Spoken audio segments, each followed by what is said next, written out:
दिवाळीची सुट्टी म्हणा किंवा इतर कोणत्याही सुट्टीला म्हणा घरी गेलं की एक नाईट ऑफ डे ऑफमध्ये तर 3 दिवस तरी मी राहायचीच तिथे. तर मग मम्मीने कधी बाजारातून ढोबळी मिरची आणली तर तिला माहिती आहे मला रश्श्याची भाजी आवडत नसायची, तर ही ती अशी बनवायची. पण इथे ढोबळी मिरची न घेता मी इथे ही लांब उभ्या आकाराची मिरची घेतली आणि त्याची रेसिपी बनवत आहे. इथे स्वच्छ धुवून मिरच्या घेतल्यात, उभ्या चिरून घेतलेल्या आहेत. इथे शेंगदाणे, आलं, लसूण, कोथिंबीरीचं वाटण, सोबतच घरातले मोजके मसाले टाकलेत आणि आमचूर पावडर टाकले आणि थोडंसं पाणी टाकून चांगलं ते मिश्रण जे आहे ते व्यवस्थित मिक्स करून घेतलेलं आहे मी पाण्याचा शिंतोडा देऊन आणि मिरचीमध्ये भरून घेतलं आहे.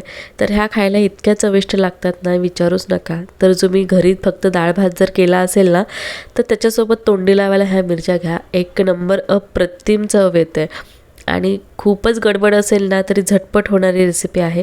कशी वाटली कॉमेंट करून सांगा.